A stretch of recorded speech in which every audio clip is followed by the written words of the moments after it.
Blog Talk Radio. Hello.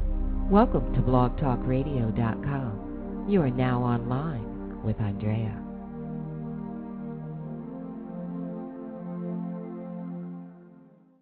And with it comes images and sayings. I grab a pen and a piece of paper and write as fast as I can. In a few minutes, it is over, and I sit quietly and in total surprise, and as if in a dream, I watch the words in front of me. I look out over the ocean. I cannot see anything except for the turbulent dance of the waves, and I hear the song of the ocean. I feel like for an instant I touched eternity and the vastness and beauty of my own soul. I read the words that have come pouring through me. You are part of nature. You are part of the divine.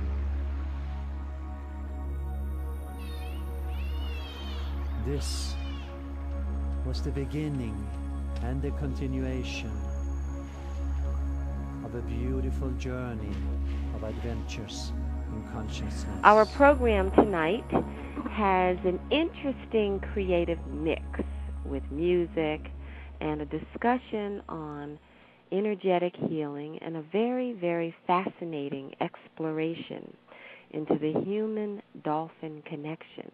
My guests are extraordinary individuals with very special talents. They are both authors, actors, singers, performers, and more. So many, we could actually spend 2 hours just talking about that.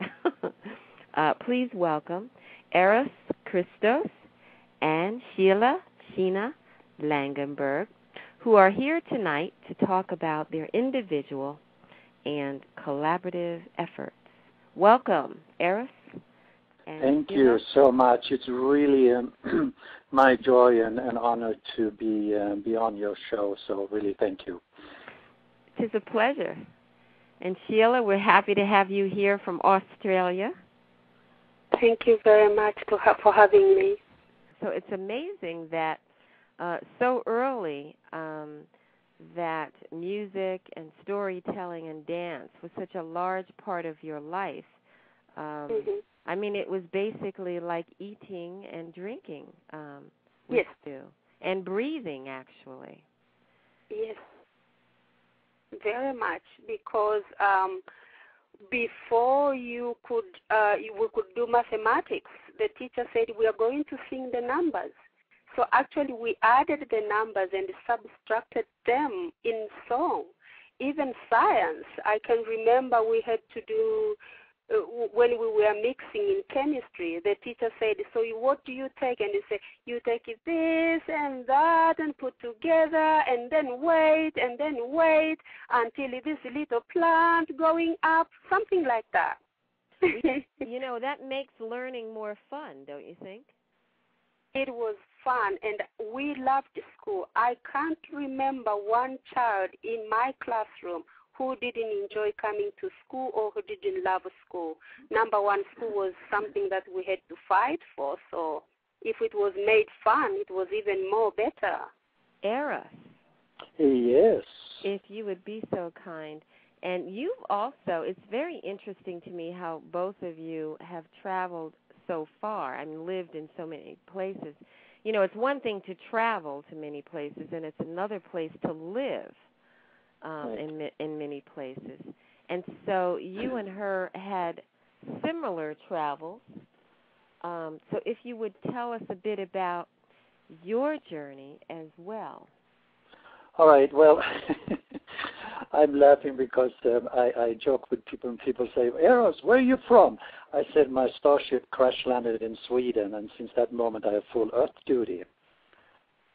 And there's a certain truth to that, because when I grew up in Sweden, I had many experiences around, you know, we call them starships or UFOs in those days, and also about other dimensions and other light beings, if you like, and at one point in time I could actually transcend this reality. For example, I would lay in my bed and say I want to be in New York, and I would just become energy and then show up in New York and things like that. I played with as a child. So and needless to say, I had so it kind of awakened my consciousness to a very different level. And so my quest has always been, why am I here? What's the purpose for this life, and where do I go when I die?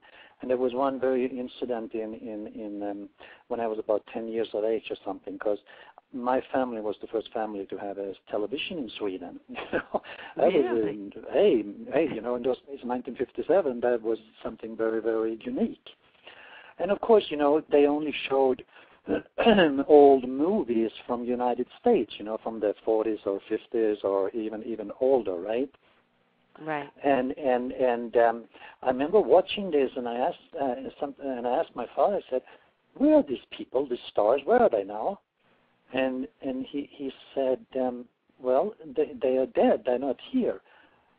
And I had like this flash of recognition that no, that's not true. They're not dead at all.